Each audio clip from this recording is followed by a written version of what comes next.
Bem-vindos ao Pod Culturai. Eu sou a Gabi Pache, estou aqui com minha amiga hoje, a Alexia Sanches. E o podcast favorito de vocês é parceiro do jornal Star Media News e hoje nós trouxemos um convidado super especial, Gilmar França, proprietário do Terroir Pantanal. Bem-vindo, Gilmar. Obrigado pelo convite, um prazer estar aqui com vocês.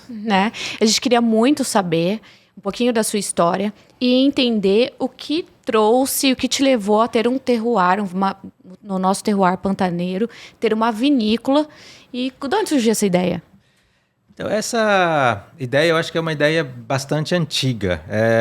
Só não tinha uma definição muito clara de que isso seria ali onde nós estamos hoje. Essa região é uma região que eu conheço lá há muito tempo e sempre fui apaixonado por aquela região, por ser uma região fantástica, de uma beleza natural muito bacana. E eu achava aquela região um pouco explorada. Eu acho que ali realmente merecia um investimento para trazer visibilidade para aquela região, que eu acho que talvez, depois de Bonito, uma das regiões mais importantes aqui em termos de beleza, de importância turística para o estado. Quando eu comecei a desenvolver o projeto da vinícola, que isso faz aí 12 anos, o primeiro local que eu pensei foi lá. E os primeiros estudos que eu fiz também foi lá naquela região. Então, a partir do momento que esses estudos foram feitos e eu constatei que realmente seria um local adequado para o projeto, eu fiquei muito feliz com isso, porque uniu duas coisas, Porque todo mundo tem a dúvida como que cultiva a uva num local tão quente, Sim. né? Porque ali é a Serra de Maracaju, perto de Aquidauana, Piraputanga, né, em si é muito quente. É uma dúvida muito comum e, assim, de modo geral, as pessoas têm uma ideia que a viticultura ou a videira só pode ser cultivada em clima frio ou que ela tem preferência por esse clima, né? O que não é, na verdade, uma realidade que a gente pode observar no mundo da viticultura. A gente tem regiões muito mais quentes do que a região de Aquidauana ou de Maracaju produzindo vinhos, né? Assim, muitos países que são países tradicionais na produção de vinho têm clima extremo. A gente tem muitas vinícolas no deserto do Atacama, no Chile, que são climas extremos. A própria Jordânia, Espanha, Israel, Jordânia, o berço da viticultura é de clima quente, né? A Europa também tem muitas regiões de clima quente, talvez não de clima extremo, mas a própria Espanha está muito perto ali do deserto do Saara e que produz grandes vinhos. Então, talvez essa ideia, pela nossa proximidade com a Argentina, com o Chile, traz essa ideia de que a viticultura ela se desenvolve só em regiões frias, né? Mas não é verdade. A videira é como uma planta qualquer. Ela precisa de sol, precisa de água, precisa de adubo, precisa de alimento, né? Que se adapta, As variedades, elas se adaptam, né? Tem variedades que gostam mais de clima mais frio, outras que gostam de clima mais quente, né? O que existe, na verdade, é uma característica do terroir. Para clima frio, algumas videiras vão se adaptar melhor e vão produzir um vinho de melhor qualidade. Outras vão se adaptar melhor em clima quente, né? No nosso caso, antes de começar ali o plantio, antes de escolher as variedades, a gente fez um estudo, né, relacionado a isso. Eu visitei muitas vinícolas de clima extremo ao redor do mundo para entender essas características, né, antes realmente de escolher as variedades que a gente vai cultivar lá. E eu acho que uma coisa muito importante, né, que a Gabriela falou do terroir, esse é o objetivo, a expressão do terroir é importante, porque nós não queremos produzir vinho igual se produz no Chile, na Argentina. Sim. Nós queremos a expressão do nosso terroir, a expressão da cultura do Pantanal, né? Nós estamos ali na área de transição do Cerrado para o Pantanal, nós estamos na bacia do Pantanal, numa região muito importante, e o que nós queremos, além de produzir um vinho que tenha essa identidade, é levar a cultura, né, pantaneira, a cultura, a identidade do Pantanal. Tem cavalo, né? Nosso saborzinho. Exatamente. É o nosso terroir que a gente quer que seja engarrafado ali junto com esse vinho, né? E tem alguma uva específica que se expresse melhor aqui, que você acha, que você investiu mais? Olha, tem. Surpreendentemente, a uva que eu imaginava que ia se adaptar melhor aqui, a uva tinta, seria a Syrah. Ela se desenvolveu muito bem, mas a Malbec me surpreendeu demais, porque eu não imaginava que a Malbec ia se adaptar tão bem e ia produzir uma uva com tanta qualidade. Então, a Syrah, eu acho que ela é considerada a rainha da dupla poda, que é o manejo que a gente utiliza lá, mas a Malbec também se desenvolveu muito bem. Das brancas, a minha impressão é que a Chenin Blanc vai se desenvolver muito melhor. A Sauvignon Blanc também está se desenvolvendo bem. A Chardonnay é uma surpresa, que são as 3 brancas que a gente tem lá. Chenin Blanc, Sauvignon Blanc e Chardonnay são as 3 que a gente tem cultivadas hoje no vinhedo, né? Tem outras em laboratório, mas cultivadas em grande escala são essas 3. E as tintas a gente tem Syrah, Malbec, Cabernet Sauvignon e Marcelin. Todas elas foram testadas antes de serem ampliadas para um vinhedo maior, né? Então todas elas se adaptaram muito bem, mas a videira com o tempo ela vai apresentando as suas características, elas vão se adaptando ao solo, e aí essas características na garrafa é só o tempo que vai dizer quais delas vão se destacar e quais serão as melhores, né? Mas nos testes que nós fizemos já, naquilo que a gente já produziu, o vinho da Syrah está extraordinário, né? A qualidade da Malbec. O que é de se esperar, que se expressaria bem, porque um dos melhores vinhos aqui nacionais é de uva Syrah, né? Merlot também falou que se expressa bem. Você não quis colocar? A Merlot, ela se dá muito bem no Rio Grande do Sul. Talvez é a grande uva do Rio Grande do Sul, né? Eu acho que talvez ela tenha uma preferência para uma região mais fria, né? Eu não sei se ela se daria bem aqui. A gente trabalha com bastante cuidado porque nós temos 7 variedades cultivadas hoje já, né? Então, é uma quantidade bastante grande. Se a gente pensar só em varietais, a gente teria aí 7 tipos de vinhos, né? Mas claro que a gente tem aí os blends também, então a quantidade de possibilidades que a gente tem é bastante grande. Então, a gente vai desenvolvendo essas variedades, talvez uma outra variedade a gente ainda vá trabalhar ao longo do tempo, mas nesse momento a ideia é realmente manter essas 7 e desenvolver a partir delas. E por que você resolveu trazer essa cultura do vinho para o Mato Grosso do Sul, em específico essa região pantaneira, assim? Porque não é tão apreciado. Eu acho que não era tão apreciado, né? Eu acho que o vinho vem sofrendo uma transformação muito grande, né? Se fala muito que o sul mato-grossense é cervejeiro, né? Eu acho que uma parte sim, talvez por causa da nossa cultura, do churrasco, do calor, também, do clima, sim. Mas tem muita gente que gosta de vinho e o vinho tem gerado cada vez mais curiosidade. As pessoas querem conhecer do vinho, querem experimentar do vinho. Isso é um movimento que não acontece só aqui em Mato Grosso do Sul, acontece em outras regiões também.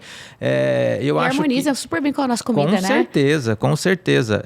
E eu acho que isso é um dos fatores, né? Por acreditar que realmente o vinho está nesse processo de crescimento no Brasil, mas também porque eu sou, de certa forma, sul-mato-grossense, né? Eu não nasci aqui, mas eu passei praticamente a minha vida toda em Mato Grosso do Sul. Eu só nasci em Goiás, então eu me considero um goiano sul-mato-grossense. Gosto muito daqui, gosto muito dessa região. Quando eu pensei em fazer isso pela primeira vez, eu jamais pensei em fazer isso em outros lugares. Porque às vezes a pessoa tem essa paixão pelo vinho, tem essa paixão pela viticultura, acaba, às vezes, desenvolvendo um projeto na Argentina, em Portugal, enfim, na Europa, na Itália, né? Isso, num primeiro momento, até chegou a passar pela minha cabeça, mas logo em seguida eu já descartei essa possibilidade, porque realmente a minha paixão era fazer isso aqui. E se não fosse aqui, provavelmente não seria, né? E você está inovando, né? Sendo pioneiro aqui no estado.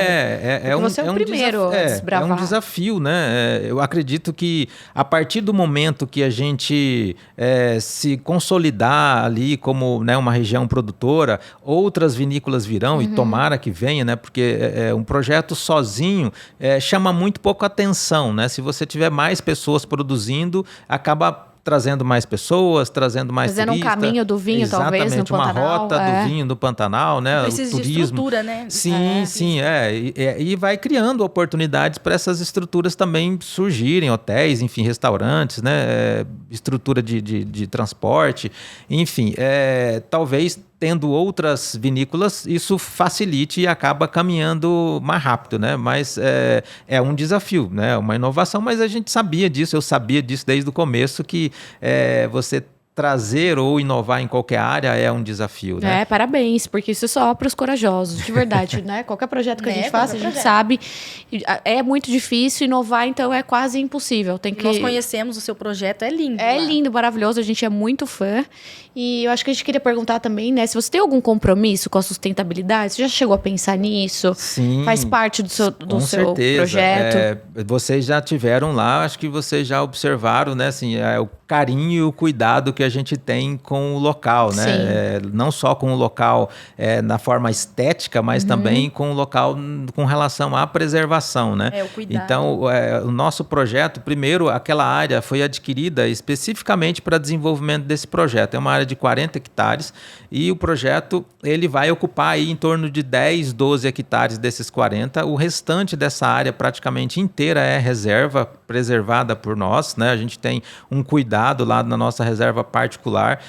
Nós adquirimos uma área que já era uma área de pastagem para que não fosse necessário a gente fazer nenhum tipo de desmatamento que provocasse qualquer tipo de problema, né? A gente tem um cuidado com a preservação seja da fauna, da flora. O nosso projeto no futuro é produzir um vinho orgânico, né? Então, demais, isso é muito legal, eu aprecio bastante. É um projeto hoje que está muito na moda, não só porque as pessoas estão atrás de um produto mais sustentável, mas também por causa dessa consciência, né? Quando a gente começa um projeto na viticultura, isso é um pouco mais difícil, você iniciar um projeto já produzindo vinho orgânico, porque você tem muitos desafios de uma região que você não conhece, então você está sujeito a determinadas doenças diferentes, então você tem que ir por tradicional, depois você... Mas você consegue transformar depois, mesmo usando... Sim, consegue. Até porque, assim, boa parte do que nós utilizamos hoje, assim, 90% da nossa adubação, ela é orgânica, né? Então, a gente fez um trabalho, e ali tem algumas fazendas e alguns confinamentos ali, e eles são muito parceiros nossos. A gente utiliza da base do confinamento, né, do esterco do gado, processado ali, triturado, é a grande base da nossa adubação, é essa, né, adubação de esterco de gado, que é uma adubação muito rica, que consegue reter muitos nutrientes no solo e não causa nenhum tipo de dano. Então, hoje já é assim, né? Boa parte da nossa adubação, ela já é orgânica. A gente usa muito pouco adubo químico. E agora, muitas empresas estão investindo nisso, né? A gente acabou de ir para um evento agora, semana passada, de empresas que desenvolvem produtos 100% orgânicos, 100% voltado para a viticultura. Então, a partir do próximo ano, a gente vai utilizar 100% dos nossos produtos orgânicos já nesse início de ano, né? E aí, com o passar do tempo, a gente vai fazendo essa transformação até que a gente realmente consiga produzir um vinho orgânico. A produção do vinho orgânico, ela não é só necessariamente você utilizar um adubo orgânico, algo assim. Tem vários outros fatores que tem que levar em consideração, né? Começa na planta, né? Na semente. Começa na semente, exatamente. Hoje a gente tem parceria com a universidade, tem uma startup lá que é o Pantabil, que é uma parceira nossa, então eles desenvolvem tricodermas para cuidado da planta, né? São fungos e bactérias orgânicos da própria região que eles desenvolvem para combate a qualquer tipo de doença. Então eles têm essa parceria conosco, é um trabalho muito interessante que a gente faz lá. Desde o início a gente já tem essa preocupação e a gente vem fazendo um trabalho muito forte nesse sentido para que o produto tenha essa identidade, né? A ideia é produzir também um vinho carbono neutro, por isso da nossa reserva lá, né? A maior parte da nossa reserva está voltada para isso, né? O governo do estado tem um projeto muito forte para isso, né? Para carbono neutro, e o Jaime, né, já esteve lá algumas vezes, a gente já conversou muito sobre isso, para que os nossos rótulos realmente tenham essa pegada do carbono neutro, que também é importante. Quando a gente escolhe o nome Terroir Pantanal, eu acho que a gente tem quase que uma obrigação de ter essa responsabilidade, né? Desenvolvimento ecossustentável. Né? Exatamente. E nós estamos aí dentro de um dos biomas mais importantes do mundo, né? Então, isso acho que é quase que uma obrigação. E o consumidor hoje, ele é muito consciente com relação a isso, né? Então, quando ele vai consumir um produto, ele está sempre querendo saber como é que é produzido. Eu acho que o universo do vinho carrega muito essa identidade, né? De quer saber a história, como é que quem que produziu, qual é a história da pessoa, né? E não só isso, hoje quem toma um pouquinho mais de vinho já quer saber se tem sulfito, se tem açúcar, se tem adição química, porque a ressaca no outro dia é violenta. A gente que toma muito vinho, a gente preza, olha o rótulo, lê como é fabricado. Inclusive, eu particularmente gosto muito de vinho biodinâmico, que é uma pegada um pouquinho mais diferente do orgânico. Tem algumas cremãs ali na França, que fica um pouquinho em cima da região da Champagne, eu acho que é isso. Que eu amo, que você pode tomar, assim, você pode tomar de balde, que não acontece nada. Você não tem ressaca.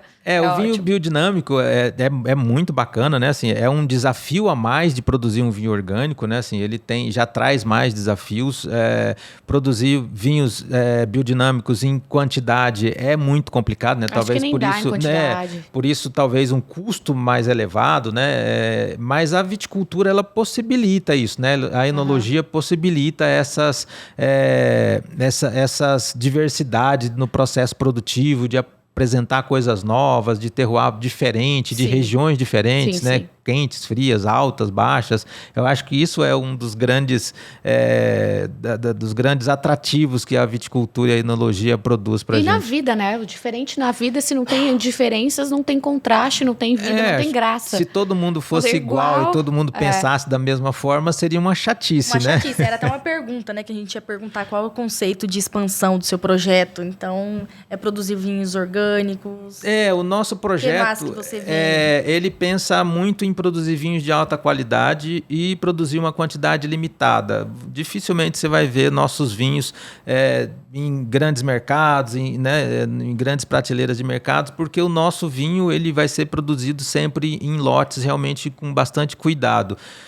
Quando o projeto estiver 100% implantado, né, que eu ainda acredito mais uns 2 ou 3 anos, a gente espera produzir aí entre 50 e 80 mil garrafas por ano, e não mais do que isso. Garrafas numeradas?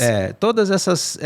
se a gente pensar no universo de 7 variedades que a gente tem, né, a gente está falando aí algo de um pouco de 10 mil garrafas de cada tipo de uva, né, de cada variedade. É um volume relativamente pequeno para esse universo do vinho. Então, o nosso foco realmente é produzir um vinho de alta qualidade para a pessoa que está interessada em saber como o vinho é feito, conhecer a história dele, né, de conhecer regiões diferentes. Então, o nosso consumidor, né, o público que a gente mira é esse público que quer saber um pouco mais disso e que visita, que tem a surpresa de vir até essa região do Pantanal e conhecer uma vinícola aqui numa região meio inusitada, né, como as pessoas dizem. O objetivo de produzir é isso, e caminhar para um vinho orgânico, né? Talvez no futuro biodinâmico, né? Mas hoje, por enquanto, a gente pensa no orgânico, né? O biodinâmico é talvez um pouco mais para frente. Eu estou esperando o biodinâmico ansiosamente. São outros desafios, mas eu acho que a gente consegue chegar lá com certeza. Sim, a gente já fez uma listinha aqui de várias coisas que a gente queria saber. Tinha uma pergunta sobre... Como é que você acha que seu empreendimento movimenta e gera ali um fluxo de caixa para o Estado, para as pessoas que estão trabalhando nele? Você acha que faz uma diferença? Você tem mais ou menos uma noção de quantas pessoas te visitam, que vão lá conhecer? Quando o projeto começou e quando eu fiz a estruturação desse projeto, um dos objetivos era ajudar a desenvolver a região, né? Eu sempre pensei nisso. Eu costumo dizer que algumas pessoas são motivadas pelo desafio econômico, pelo desafio de produzir dinheiro e tal. Não é o meu desafio nesse projeto. É claro que não sou ingênuo, que sem o dinheiro a gente não vai conseguir desenvolver nada, mas não é o motor principal daquilo que nos faz acordar todo dia e enfrentar esse desafio, enfrentar essa inovação. É muito engraçado que eu falei, acho que no último podcast... Eu vou falar de novo, o nome disso é Ikigai, em japonês, que é a força interna que te movimenta para você trabalhar e fazer o que acredita.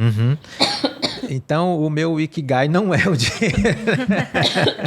não é o dinheiro, não é o que me faz levantar e enfrentar esses desafios. Mas do início do projeto, a gente já imaginava isso e fazia parte desse projeto o desenvolvimento regional, né? Então, a partir do momento que nós começamos ali, houve no primeiro momento uma certa dúvida das pessoas, o que é absolutamente natural, porque a gente está fazendo algo realmente inovador, que ninguém nunca fez, então gera um certo espanto, né? Curiosidade, enfim, gera uma série de emoções ali nas pessoas. No segundo momento, há um boom imobiliário, porque onde você implanta uma vinícola ou um empreendimento daquele porte, né, chama muito a atenção das pessoas, né? Isso, houve uma valorização imobiliária muito grande, não só nas áreas ali do entorno, mas nas cidades, no distrito de Camisão, Piraputanga, até Aquidauana, né, na região da Serra. Enfim, houve ali um crescimento bastante grande nesse sentido. A partir do momento que começou a ter muitas visitações, as características da hotelaria, dos restaurantes começaram também a se transformar, porque ali já existiam alguns hotéis, algumas pousadas voltados para pesca, para o turismo de pesca. Eu ia falar, né? A pesca é muito forte. Exatamente, a pesca realmente forte ali, mas as pessoas entenderam que existia ali uma outra oportunidade para atender esse turista que está visitando. E mão de obra? Tinha mão de obra? Não. Tem que capacitar. Mão de obra a gente também já sabia disso, a gente sabia dos desafios. Claro que a gente tem muitas surpresas, mas boa parte dos desafios a gente já imaginava. Então, hoje a gente tem muita hotelaria, muitas empresas novas investiram, pousadas se reestruturaram, criaram novas, restaurantes se adaptaram para receber esse público. Hoje a gente recebe algo em torno de 15 a 20 mil pessoas por ano. É um número bastante expressivo, né? Para uma região onde até ontem não tinha muita coisa, né? Você deu uma visibilidade para um lugar gigantesca. Ok, o lugar é maravilhoso, é incrível, todo mundo precisa conhecer de verdade. Mas você deu uma visibilidade gigante. E a região é belíssima, né? Muito diferente da topografia que a gente tem em Campo Grande e em outros lugares, né? Então, eu acho que merece. Eu acho que daqui a alguns anos, daqui a 5 anos, aquela região realmente vai estar transformada. Seja porque houve interesse de outros empreendimentos, né? Talvez até outras vinícolas. As pessoas estão se capacitando, né? Você falou da mão de obra. Quando a gente foi para lá, não tinha absolutamente ninguém que conhecia nada sobre viticultura. A gente teve que treinar essas pessoas, né, de forma muito intensa, com o turismo, né, para receber o enoturismo, a parte de gastronomia. Então, foi um trabalho, talvez um dos maiores desafios é esse, né, de produzir uma qualidade no atendimento, na recepção com projeto de enoturismo, oferecer uma experiência gastronômica de qualidade numa região onde não estava preparada para exatamente, que não estava preparada para isso, né? As pessoas ali não estavam muito acostumadas com esse tipo de serviço. Então a gente teve que preparar. Algumas pessoas nós trouxemos de fora, mas assim, essencialmente 95% da nossa mão de obra é mão de obra local, né? Então a gente faz muita questão disso, porque isso ajuda realmente a transformar a região. E quando você está envolvido num projeto assim, você não faz nada sozinho, né? Um projeto como esse, muito menos. Você precisa das pessoas. E a gente tem muitas pessoas trabalhando lá. Não, e o serviço é de excelência, né, Alex? Quando a gente foi lá, a gente não tem o que reclamar. A gente foi super bem atendido. Foi incrível, maravilhoso. A equipe realmente, elas compraram essa ideia, né? E isso que é bacana, porque as pessoas que estão lá, elas têm as vidas delas e tal, então praticamente o desafio é muito grande, elas praticamente compraram o meu sonho, né, e o meu sonho tornou-se o sonho, né? O sonho delas também, né, então a dedicação realmente precisa ser uma dedicação quase que exclusiva para isso, porque produzir um serviço de alta qualidade não é fácil, né? Encantar esse cliente, que é um cliente que tem curiosidade para conhecer coisas novas, o universo do vinho. Muitas dessas pessoas já foram a outras vinícolas, então sempre há essa questão da comparação. Tem uma expectativa. Tem uma expectativa. Então é muito gratificante quando as pessoas nos visitam e falam: aqui foi das melhores vinícolas que eu já visitei, ou o melhor atendimento, ou a melhor gastronomia. Enfim, isso é muito bacana, né? Daqui a pouco vamos dizer esse é um dos melhores vinhos que eu já degustei. café. É verdade. Com certeza, vamos sim. O desafio é esse, né? A gente concorda, a gente espera por isso também. Somos sul-mato-grossenses. Com certeza. E Gostamos até do passeio, dos cavalos. Você cria cavalo? Sim, a gente tem uma criação de cavalo crioulo lá, que é um cavalo dócil, né? Que eu acho que se adapta muito bem. É um cavalo que tem uma tradição na história do Pantanal, né? Tem toda aí uma simbologia. Eu acho que ele ajuda a embelezar o lugar. Eu tenho, né, uma paixão ali pelos cavalos. Eu acho que é um animal fantástico que tem uma sinergia com o ser humano. Se você tem essa capacidade, essa sensibilidade de entender isso, né? Acho que o cavalo tem realmente essa magia de adiciona, né, a característica pantaneira. Sim, exatamente. É lindo. E dá uma visão bonita ali, ajuda a compor o cenário pantaneiro, né? Entendi. O que o vinho significa para você?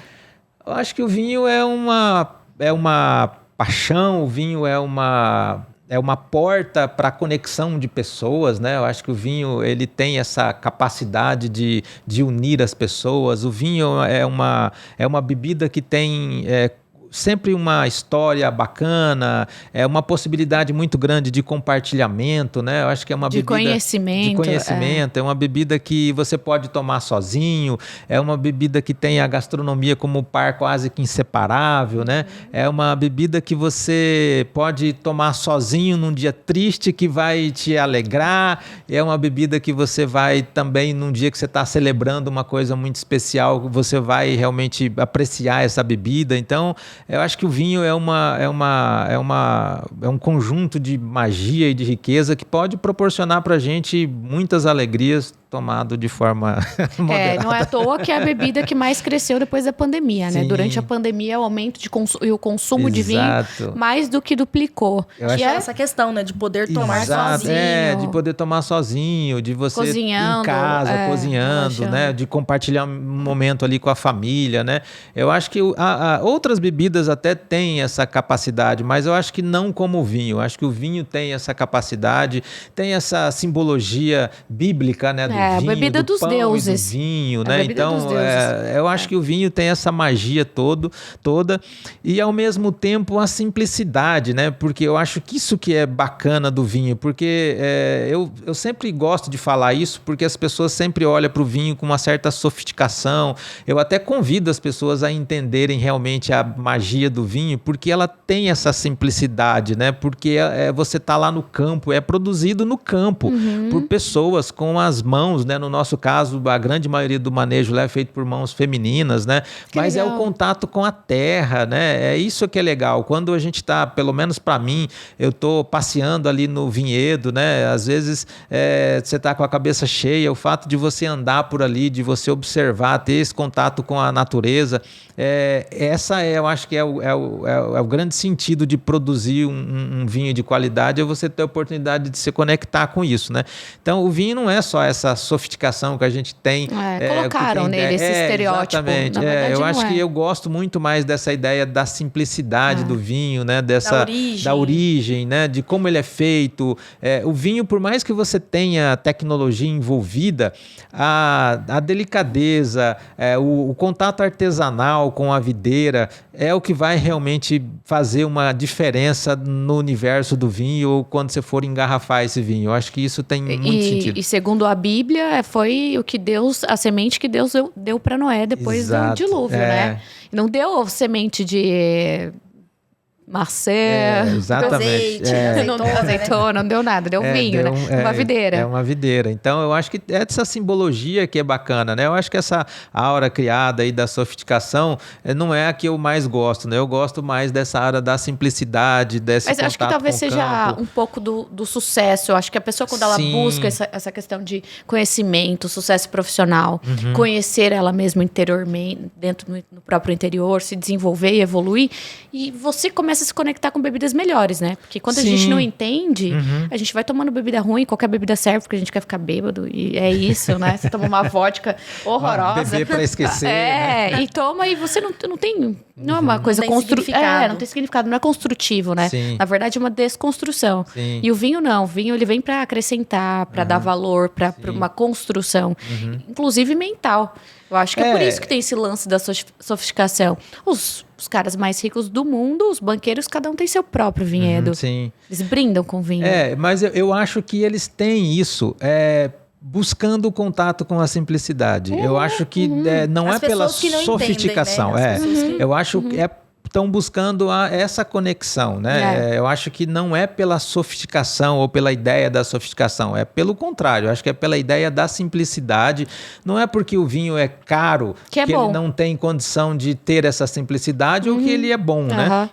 Às vezes um vinho é caro, é muito bom, ainda assim ele tem uma simplicidade, tem uma história e que a pessoa que está produzindo ele lá, ele quer carregar essa história junto, né? Mas às vezes o processo produtivo, a distribuição daquele vinho, enfim, uma série de coisas que pode fazer um vinho ficar caro, ele não faz ele chegar lá na prateleira da loja com um preço tão atrativo.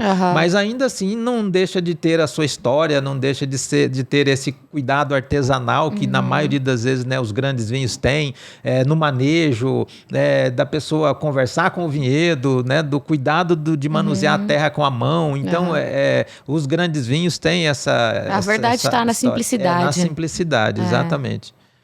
Eu acho que é isso que eles acessam e entendem, e a gente não. E o que me trouxe para o universo do vinho foi exatamente isso, né? Eu acho que no começo você perguntou, da onde surgiu isso, né? Eu acho que foi daí. Eu vivi praticamente a minha infância numa fazenda, né? No interior de Mato Grosso do Sul, ali perto de Coxim, de Alcinópolis, uma fazenda ali próximo do Rio Jauru. Fiquei muito pouco tempo lá, tenho poucas recordações dessa época, mas todas recordações muito boas, né? Assim, embora uma época complicada, né? Uma época difícil, mas eu tenho muitas boas recordações desse contato com a natureza, desse contato com o universo, né? Mais do mato, enfim, dessa simplicidade. Quando eu pensei nisso pela primeira vez, eu estava fazendo uma viagem com meus filhos e a ideia era uma viagem realmente só para curtir. Eu não tinha nenhum pensamento ali de buscar isso, né? Eu estava na Itália, na região da Toscana, aluguei uma casa lá para ficar um tempo e comecei a visitar vinícolas, produtores de azeite, visitei vinícolas grandes, pequenas e tal. E como eu tinha bastante tempo, eu comecei a conversar com as pessoas e ali tinha uma história muito forte. Então, o que me encantou, na verdade, foi isso. A história do vinho, digamos assim. A história do vinho, a paixão que eles tinham por fazer aquilo. Não foi a sofisticação que me trouxe para o universo do vinho, foi a simplicidade. Sim. E ali, escutar as pessoas contando a paixão com que eles produzem aquilo, a dedicação que tem por gerações colocada ali dentro do vinhedo. O compromisso que eles têm de produzir algo de qualidade simplesmente para compartilhar aquilo que faz com outras pessoas, né? Que é mais simbologia de doação do que isso, né? Então, assim, aquilo me encantou de muito, muito forte, né?